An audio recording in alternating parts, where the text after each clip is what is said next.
I wanted to talk about some issues that I see a lot now. Not an issue. I see a lot on a lot of YouTube videos, especially from channels that are also selling watches, like the Time Teller, and you have also a Dutch YouTube channel that is Amsterdam Vintage Watches. Nothing wrong with those guys, and also nothing wrong with the watches they are selling.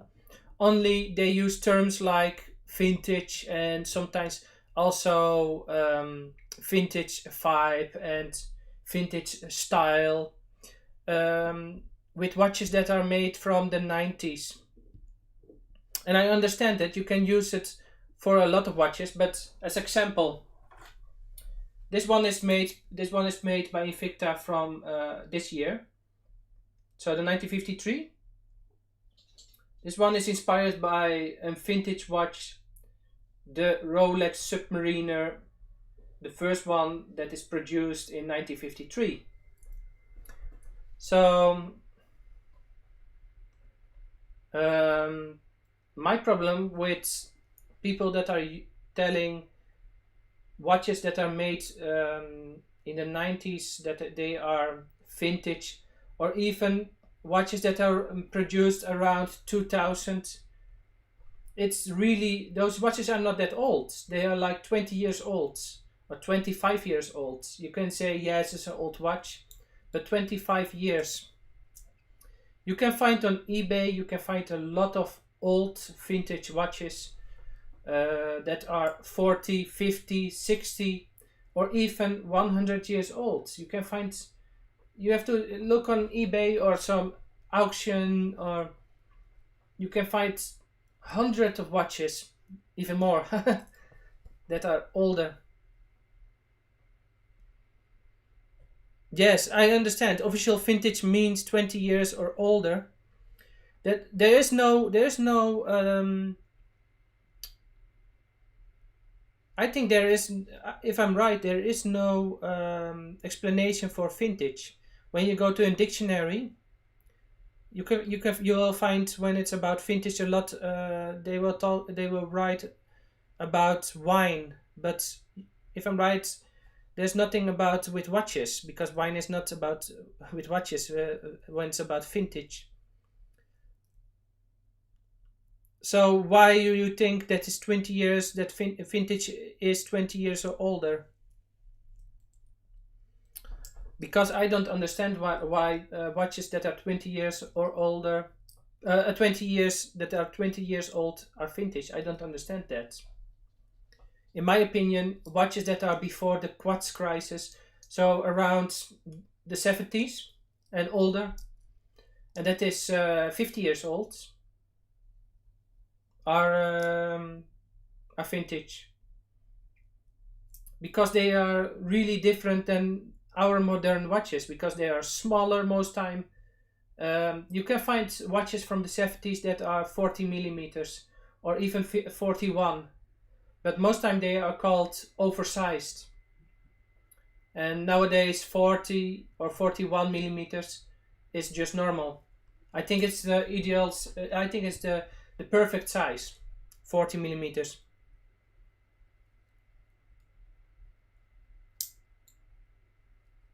My Datejust from the 81 is mostly considered vintage. Okay, I think from the 70s or 80s, I think yes, you can call that maybe vintage. It's without sapphire crystal. I think it's a closed. It doesn't have a display case back, right? And I what is the size? 37 millimeters. I think it's also the smaller size like they used in the past. The first 15 minutes I just spoken to myself this topic, and I didn't. You cannot see this chat, the chat I just did, and I showed also some of my watches, like this one. This one is from the 40s. So inside in this one is the Landeron Landeron 47, if I'm right. I'm not sure. I have to look it up. I think the Landeron 47, but this one is an old chronograph. And it's clearly vintage. It's also very small. This one I'm wearing today, the bolt size, is 50 millimeters. You can see it's really big and bold. It's thick. It is a mechanical Invicta.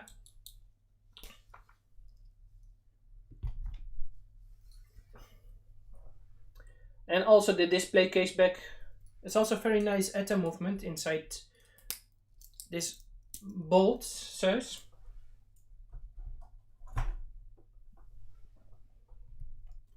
But this delicate piece is also very nice. It's only 34 millimeters, so really small.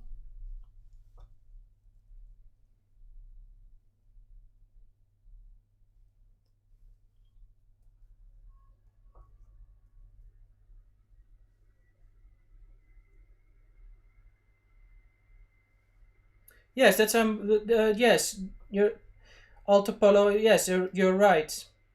Vintage come from the French words vingt and age. The words are 20 and year, so 20 year and older. Yes, and that's just what I was saying. It's they use the term originally only for wine and not for watches. But you see now a lot of times you see you can see a lot of YouTubers. You can see a lot of watch sellers. Also people on Instagram that are saying vintage. And 20 years we're living now in 2020, and next year within some 3 months 2021. So watches from 2000 and 2001 are vintage. I have it's now for surface. I have a Pro Diver with a golden bezel. So an Invicta Pro Diver with golden bezel with an ETA movement, the 2824-2. And that one is vintage because it's produced in 2000, maybe 1999. Because it's a Millennium Edition Invicta. I don't understand that because it's 20 years old. It's now vintage, but it is sapphire. It has a sapphire case, display case back. It's a really modern size, 40 millimeters. It has a modern style. It's based it is a Pro Diver, so it's based on the Submariner. But I don't understand that because if you compare it to this one,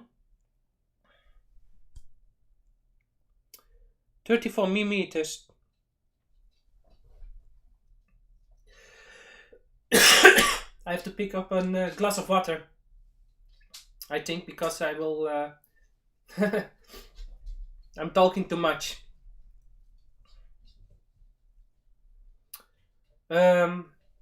This one is 33 or 34 millimeters. It's really small, so maybe we can argue about what is true vintage. Do you think that a watch that is produced in 2000 is true vintage? I think we can talk about that because it's my opinion, but I don't understand that a watch that is 20 years old is vintage. Because it's modern. The watch I was mentioning, the Invicta, the Millennium Edition, it has everything that you can still find in watches nowadays. But this one, they will not produce this one anymore. And also, I think other watchmakers will not use this movement and not this size and not the material on the case. And the style you cannot find. But yeah, you can find now, if I'm right, this year, Dan Henry has something with the same, like something with the same dial, but it's from another age.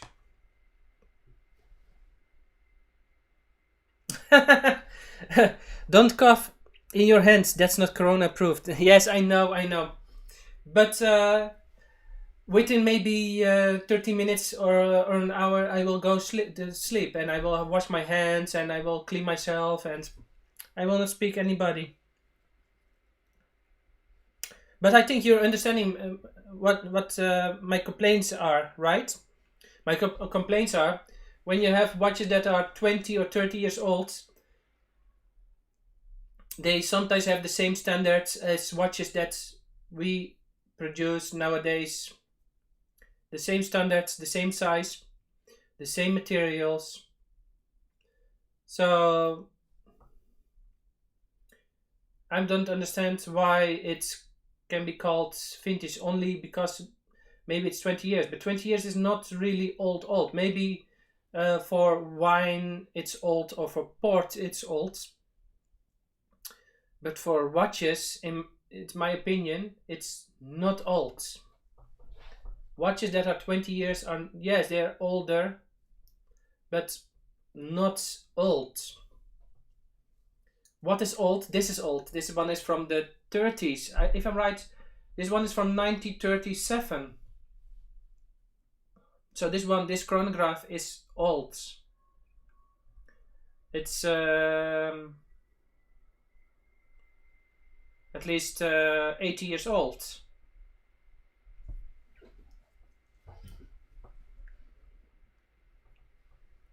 Let me see.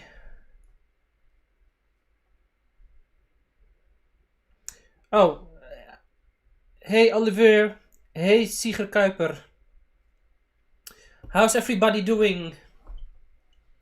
Vintage is a very fake understanding. It's different for everyone. Yes, I know it's different. But people like that they are selling watches, they use this term just so people. I think it's a little bit misleading. That's what I seen a lot of YouTubers, and you can find them on also on Instagram. Some people, and they calling everything that is that is from the 90s vintage. They call it vintage. I will pick up a glass water.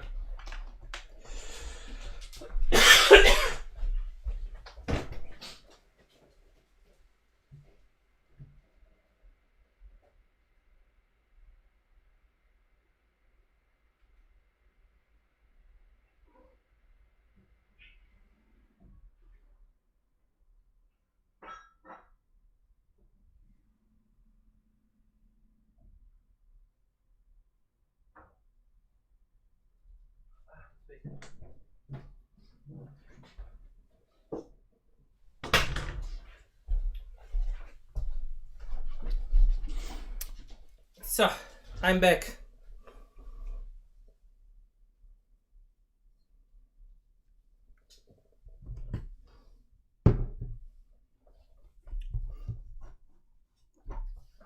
I'm back. So, um,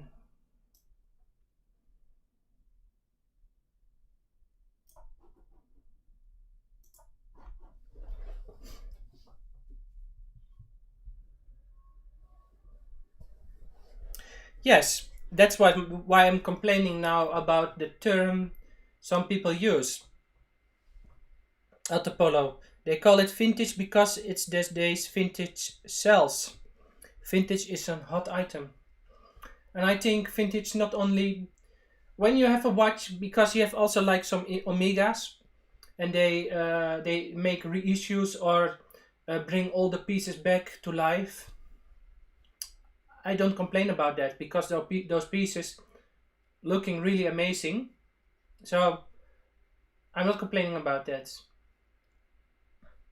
And I'm not complaining about those watches, about those Amigas when they look like um, those older pieces, and maybe even when they bring it to nowadays standards maybe a little bit bigger, like 39 millimeters, 40 or 41 or 42 millimeters. I'm not complaining about that. But when Omega will tell, look, this is vintage, then I will complain, because they will use a term. I think they will misuse this term when they do that. So yeah, then that is what I complain about. And I think also watch sellers, when they are when you go to eBay and a watch is 20 years, 25 years, and they will will write very old watch, vintage, and very nicely old, and yeah, I think they will misuse, yeah. And I understand that vintage is hot. As example, this one, 1953, but this is not vintage. It's based on an old watch, as I said, but it's not old. It has a modern movement, modern size. I'm pretty sure that the original isn't 40 millimeters.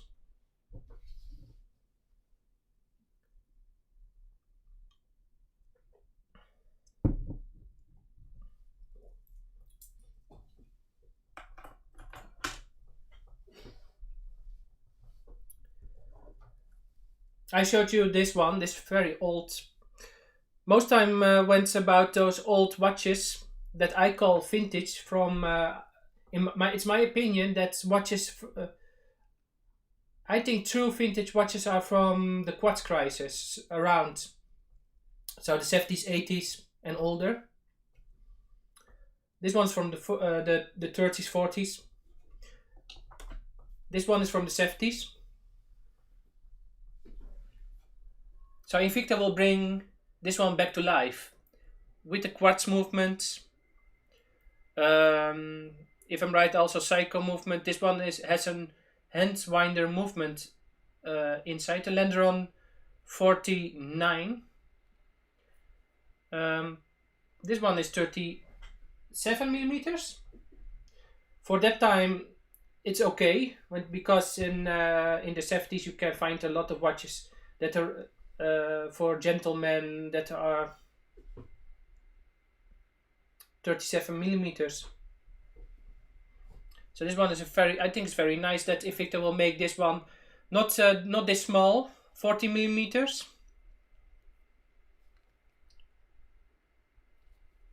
But I think it's very nice that Invicta will do that.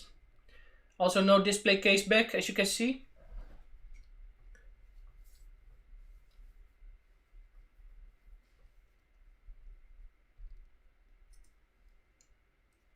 So I started because I had some issues here at home, and I started this stream this late. I couldn't prepare like some videos that I've seen this week about this topic, and I couldn't prepare like to show you a video about this issue that I'm mentioning, and maybe show you Instagram posts, because I see them very often. 37 millimeters, very large in the 70s. Now it's a great size. Yes, it was at that time. It was very big. A lot of watches I see from the 60s, 70s are 34 millimeters.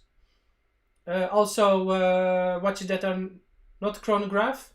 So this one is a chronograph, and also the other one, but also normal dress watches are 34, 35 a lot of times. And when you go to eBay and search for vintage watches, most time they will call those bigger watches like this one oversized. So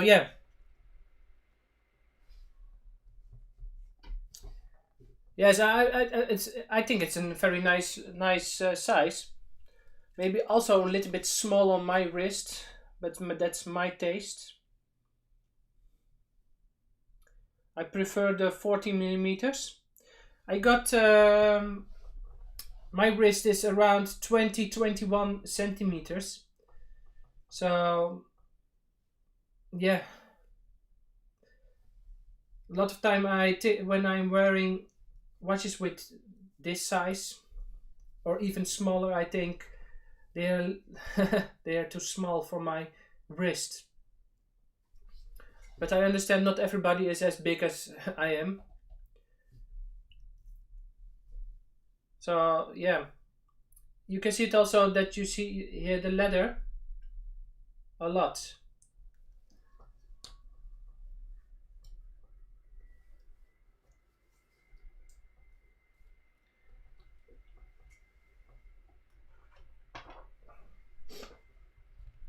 And I got this one today to show.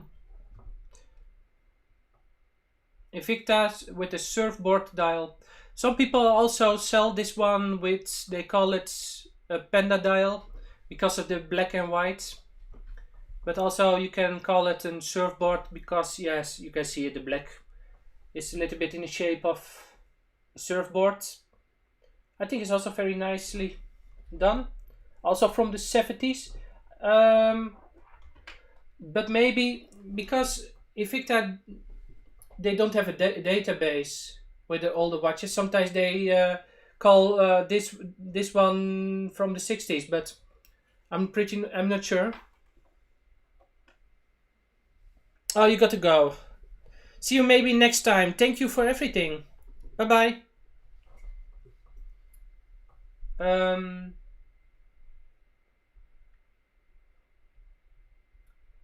this one is 39 millimeters, so it's really oversized for that time, for the 70s. This one is also produced by Waltham. Waltham is bought by three companies, Elgin, Invicta, and another brand. And Invicta just they took over some of their models and just stamped their own name on it. And as an example, this one. So this is an Invicta, but you can find some Walthams also in this style with this dial, also chronograph, really similar.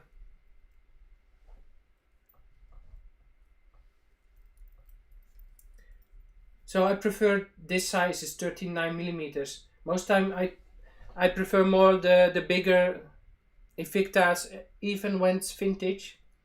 And I know you cannot find a lot of Invictas that are vintage and big. But I got this one that is 39. I even got a diver that is 42 millimeters. And this vintage from the 70s also. It's really oversized. But that one is with an it's a diver, so it has that that special patent for water resistance.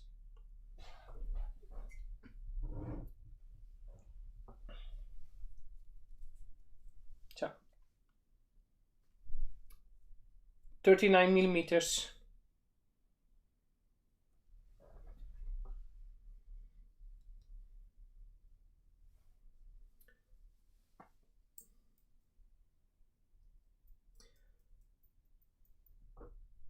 Okay. I'm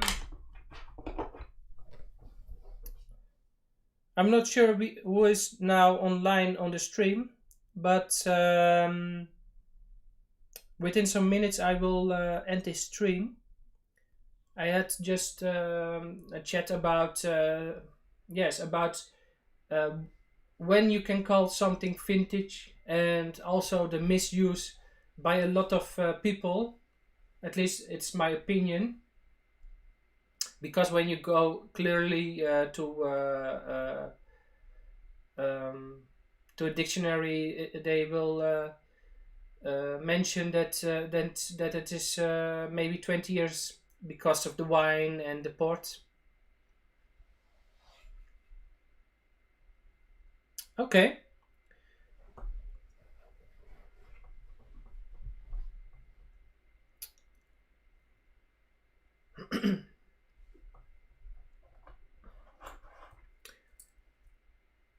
About about the 1953, something I want to mention before I end this stream. So I heard that Invicta will have those new pieces around November or December. So when it's holidays like Christmas, you can be almost sure that you can buy them on their webshop. When you're living in Europe, Invicta stores Europe, and if I'm right, also in America. But I'm pretty sure because I have a lot of contact with some of the people in Invicta stores Europe. You can get them from that shop in from Invicta stores Europe. So, but not this version. So if you have your hands on this one, so with the black dial, black bezel, they will not produce this one anymore. This was a limited edition. They will produce it only this year. And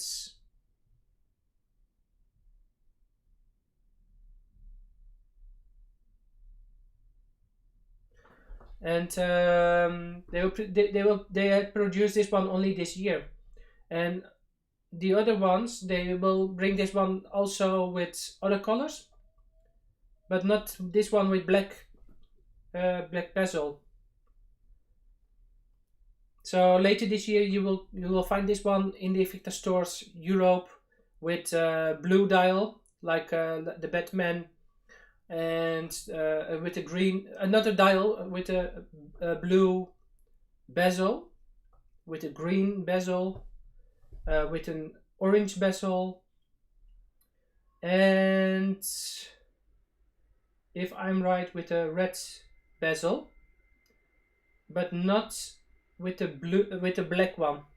So yeah, I don't understand why, because I think it's not really difficult to change those inserts.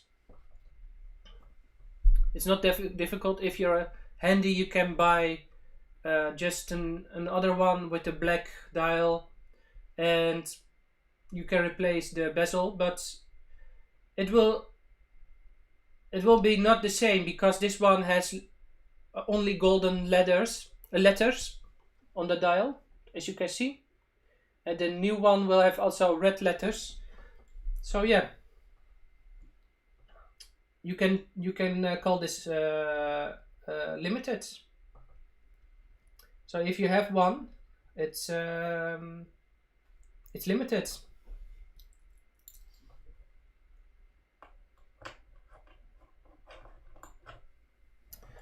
Okay, Sieger Kuipers, do you go to the Serrano watch markets in the Netherlands?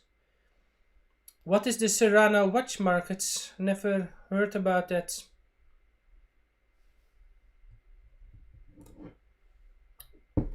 Let me look it up.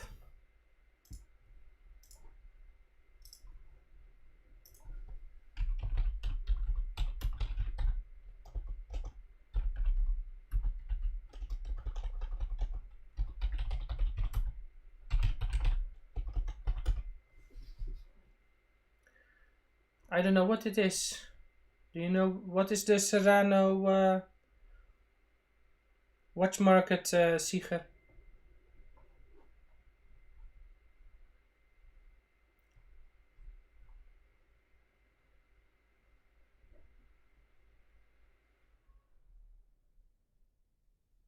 I cannot find it on the internet.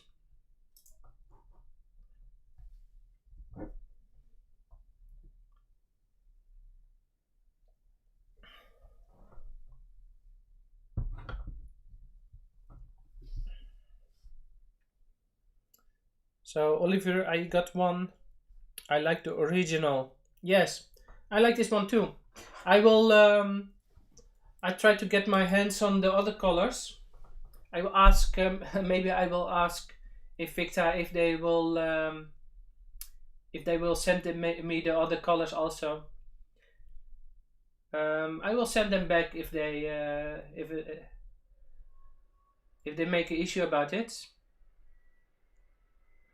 But I want to like to compare them also with the colors, and maybe if they will send one of those newer pieces, I will be glad. I think it's really nice to compare them. Um, yeah, I think mostly they will be the same because the same size. I'm pretty sure the finishing is exactly exactly the same. At least I hope, because the finishing on this one I think is outstanding for the price. Oh, not outstanding. I think it's amazing for the price. The finishing is really nicely done on this one. I made a video about this last week. I will put it later down below, also in the description box.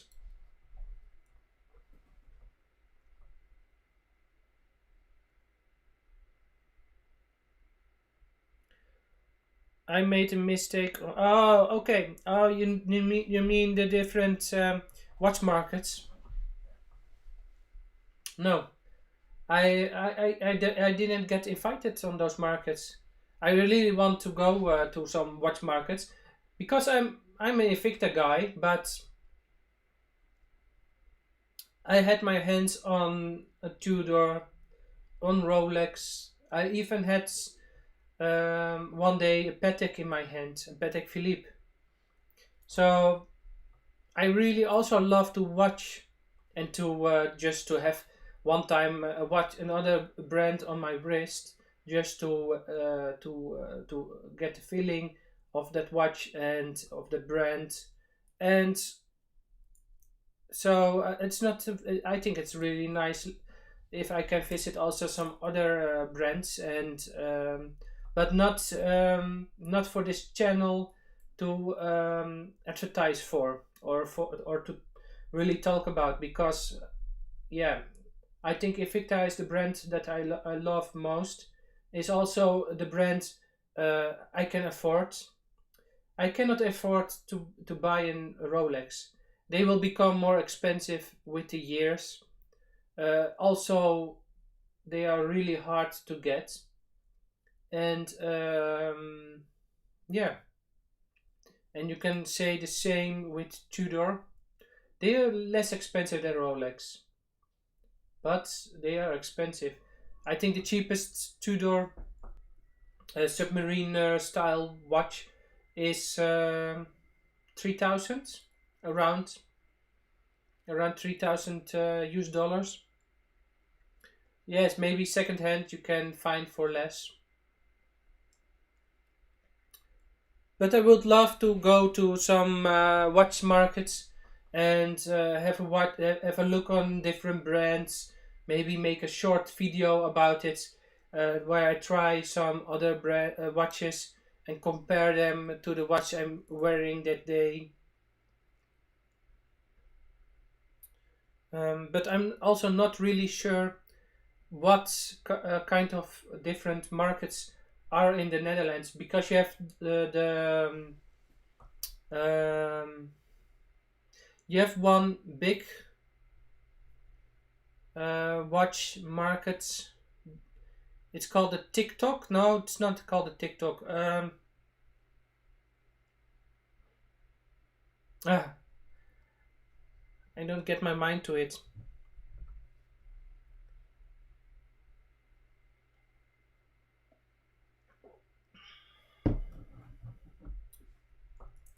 And also, what the problem is for this year is with the Corona.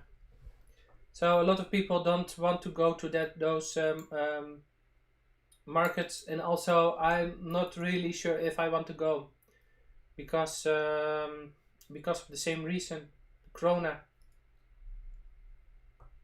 It's on the other side, it is a opportunity um, to go to them, because it's not that there are not that much people.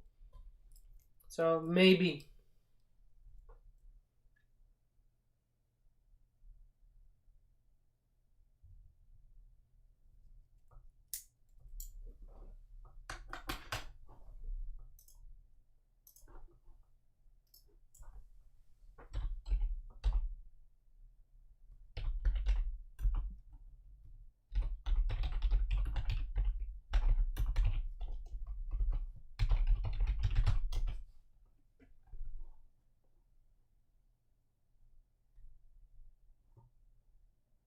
Let me see.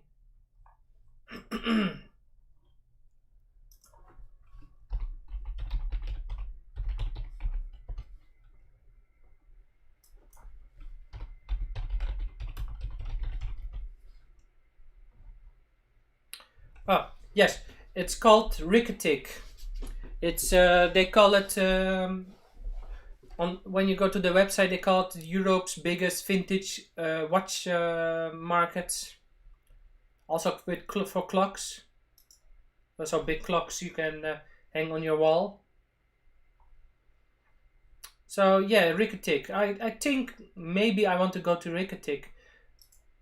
But it's like a big market for second-hand watches. Maybe there are also people that are owners of shops and they will sell watches. But I want to, yeah, I wanted to go this year, but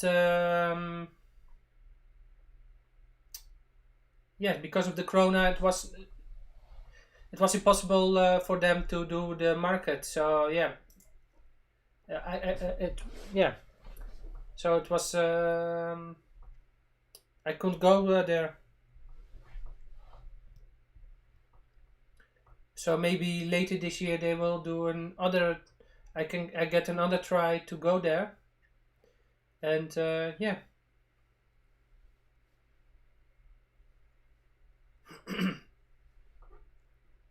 So you're talking about Reykjavik. Yes, I want to do. I want to go maybe this year, because if I'm right, they have one. Um, they have like 3 or 4 times a year you can go to the Reykjavik, and they will. You can buy watches there. And for this year, I think there's still one one date. Let me see if I can find on their website when the next date is.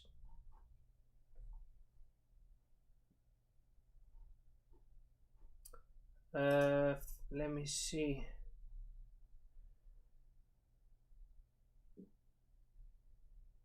Yes, they called 18 October. So 18 October, I think it's the last Reykjavik for this year.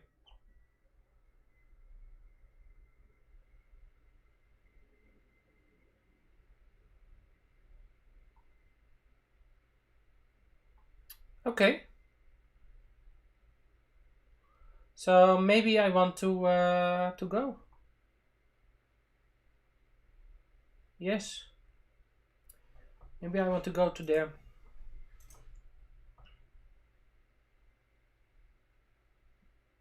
Oh, you want to go next year? Yes, I think it's really nice to go to there, but I prefer to go with a group, maybe with two or three guys, and or one guy, just with some other people, and have a beer and have a drink, and really nice. But with the corona, that's impossible, because most time people are like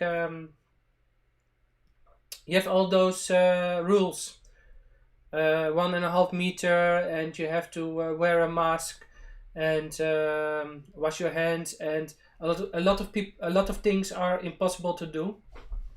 So yes, that's why I don't want to go, because it's no fun,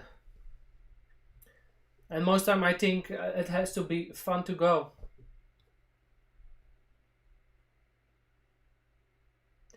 You would like to us to go perhaps next year, Olivier? Okay.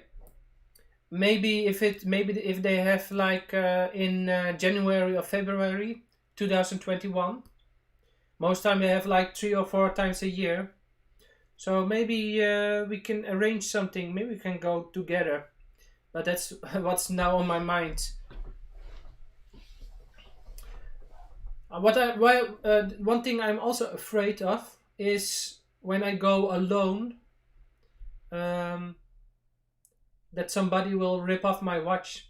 Yes, I know I wear Invicta, and they are not expensive. Um, but when I wear something like this,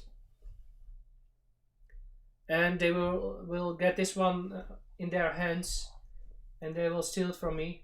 I think it's really difficult to get a second one, and so I will I will cry because it's not expensive. This one is it is not an it's not an expensive watch, but it's really hard to get some models. For this example, this one.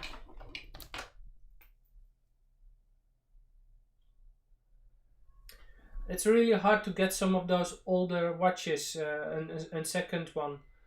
So yeah, I don't like to get that people want to steal my watches. And when I go alone, I also think it's much more fun to go together. So yeah, I would like that.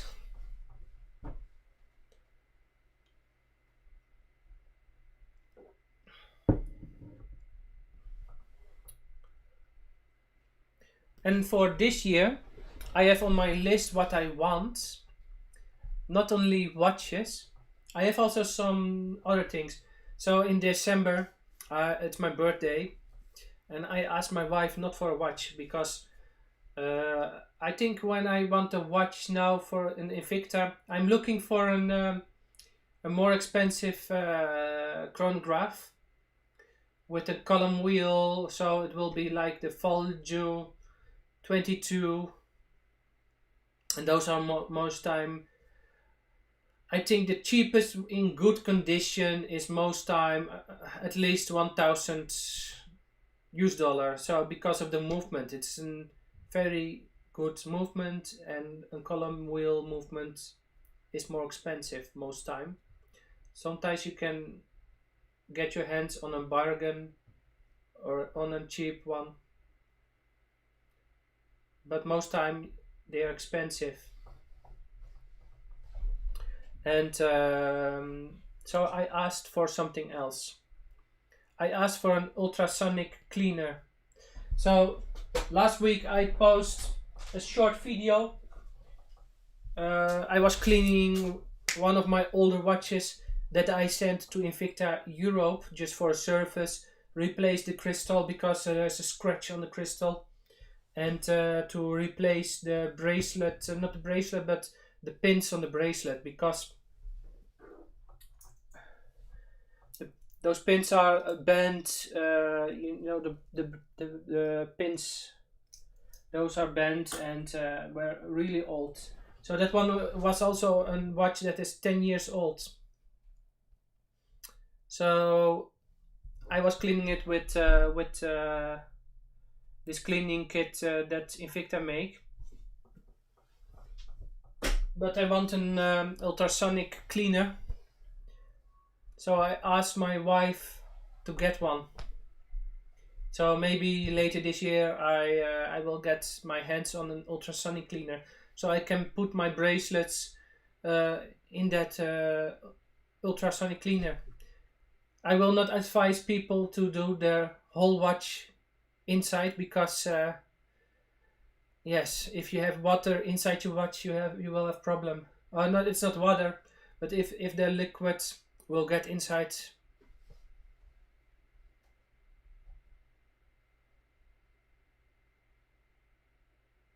I would like it to. Oh yeah.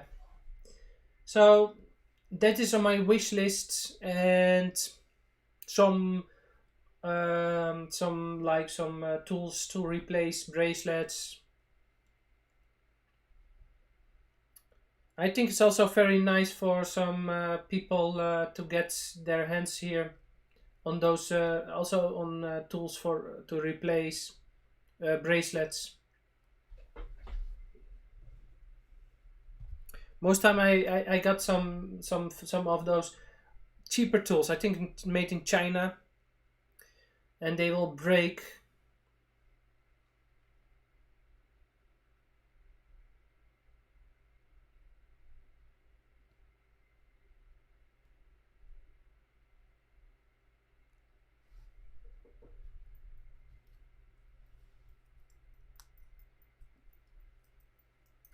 So,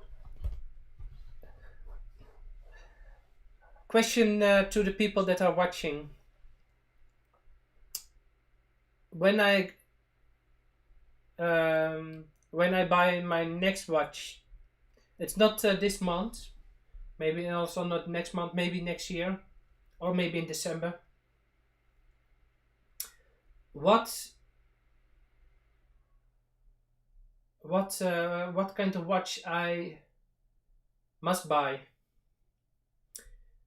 I was thinking about three things: the vintage, a vintage chronograph with an column wheel movement that is also Invicta engraved, maybe in steel or maybe in 18 karat solid gold. But the last option is really expensive. That's one. Two, a vintage pocket watch with a repeater. Also expensive because of the movement. Repeaters alone, the movement are sometimes hundreds of dollars. So you have only the movement that is hundreds of dollars. So when some inside a watch that and it will fit, it's inside a watch, it will be more expensive. It can sometimes be $1,000 to $3,000. It's also depending if the watch is made out of gold or it is steel. So that is option two.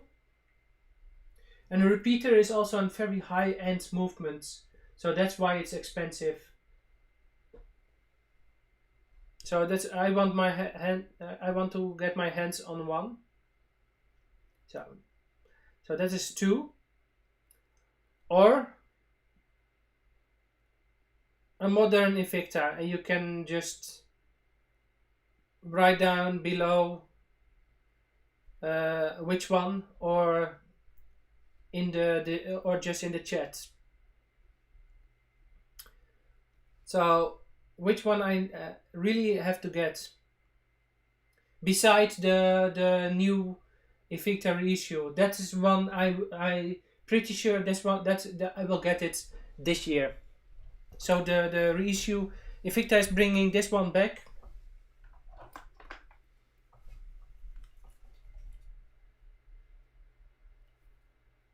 So this one Invicta will bring back. So this one, the new one, I will get.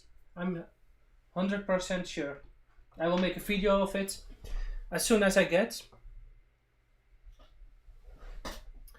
So that's one I really want to get.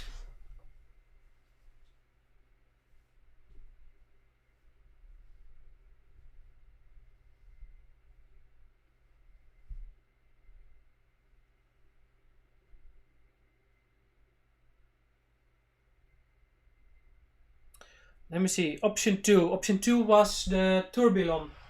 That's a pocket watch, and I got already some pocket watches in my collection. Also some special ones because Invicta made in the past. Because Invicta is a very old brand. It is from 1837. So it's a very old brand, and pocket watches were the first watches people most time use.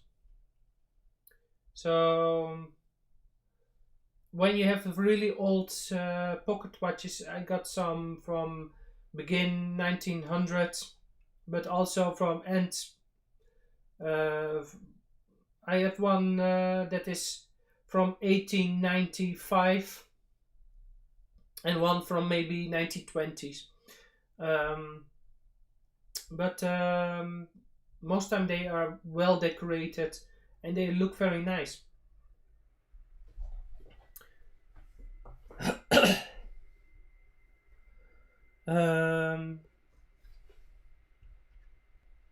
But I really want to get my hands on a repeater. Repeater, I'm not. I didn't. I didn't. Um, I never had a repeater before, so I'm not really sure how it works. But when I want to get my hands on one, I'm pretty sure I will look up how it works, and I think it's really nice because most time repeaters are really high end movements and are really expensive. You can find them on high end watches nowadays. When you go for a repeater, not a pocket watch, but a modern one, most times it is the on the those repeaters are really expensive. Those are watches that are sometimes 100,000 US dollar or more. So really expensive.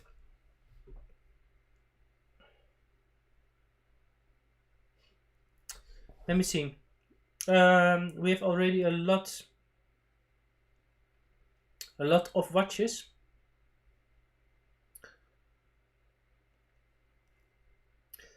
Siger, the wristwatch. Which one?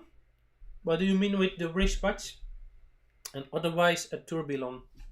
Invicta made also, a lot of people that don't know that. You have Invicta has a lot of modern tourbillons,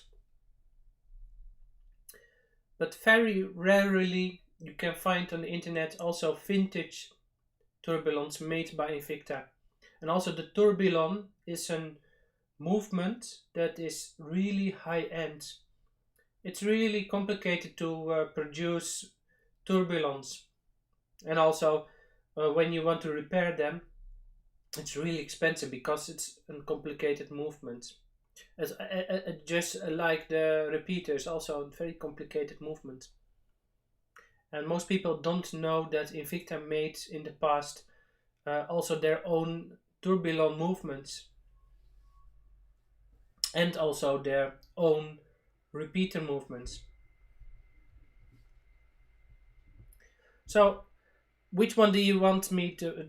Which tourbillon do you mean? A modern or a vintage? Because yes, I know a vintage. It's also really difficult to find one because because um,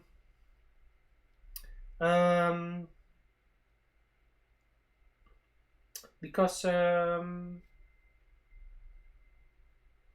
they are rare. And when I look now on the internet and I will look for a tourbillon or a vintage one, I will not find one. I think last 2 years I've seen maybe two of them, maybe one each year. And I'm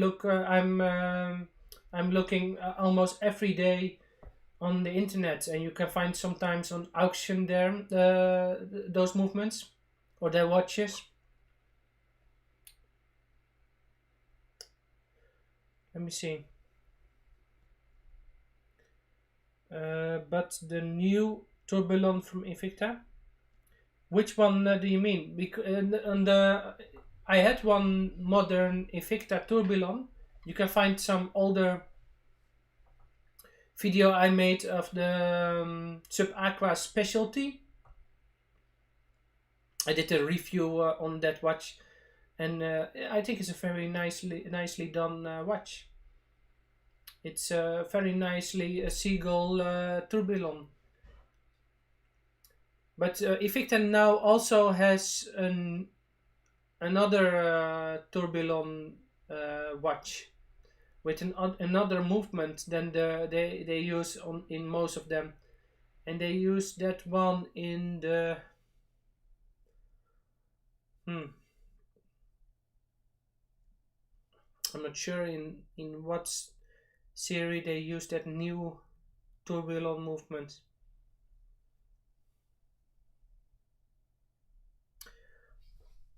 But I will think about that. And most time they are expensive, so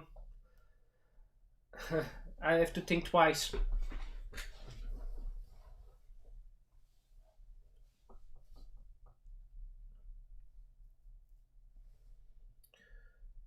Um,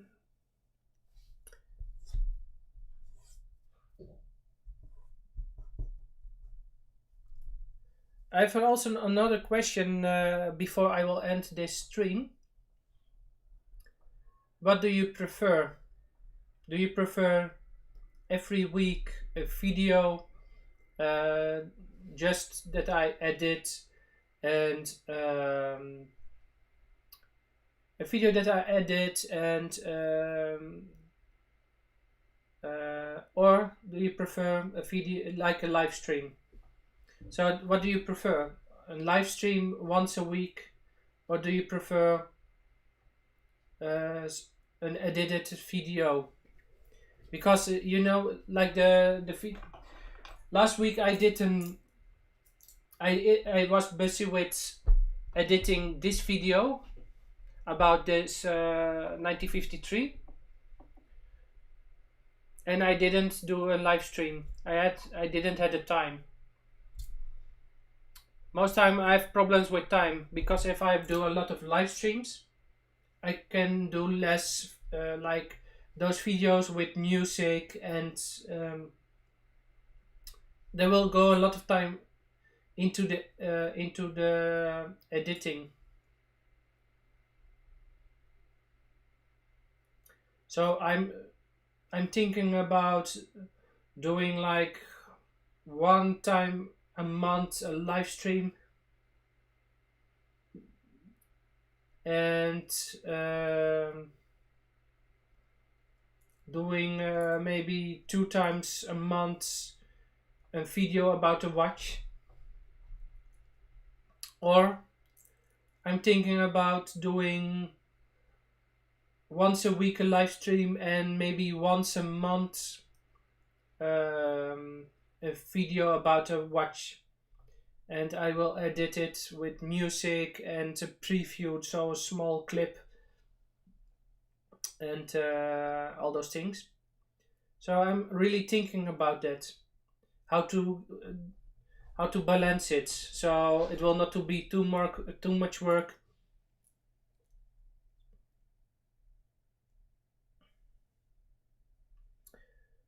Okay, you like the live stream. I also like live streams because I can have a chat with people. I'm still trying to get Tommy Big Time on the live stream. But lately he is busy. So I'm also trying to do a live stream with other people. So that's easier talking. If I have somebody to talk with, I can make easy jokes, and yeah, I think that's for myself most fun. So the interaction, and now also I like the interaction. You're asking me something, and I can talk. And but I also like to make videos with close-ups and also editing. So I like rotating objects, and yeah. But most time there's going a lot of time into editing those videos. So when I do a lot of live streams, I have less time to do the editing. So I cannot make a lot of those videos.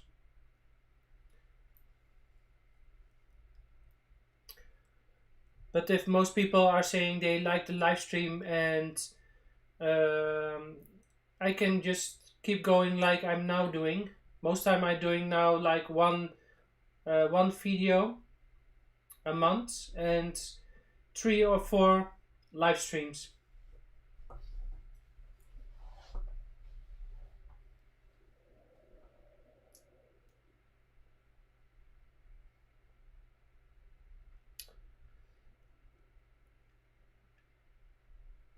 So, what's your opinion? Shall doing like 3 live streams a month, and 3 or 4, and one just one review also a month, or doing like 1 or 2 live streams and 2 reviews a month. So if you can give your opinion down below, I will be glad just to hear your opinion, so I can think about it and make my decision. So, but for tonight, I want to end this stream. Everybody, I want to thank you that you have watched this stream, and I want to thank you for watching the stream, and I wish everybody a good day or a good night if you're going to bed, like I do. And yeah, I hope to see you in the next one. Oh, just one thing. Okay. Okay, thank you, Olivier, for your opinion. And like I said, everybody, thank you for watching, and I see you in the next one. See ya. Bye bye.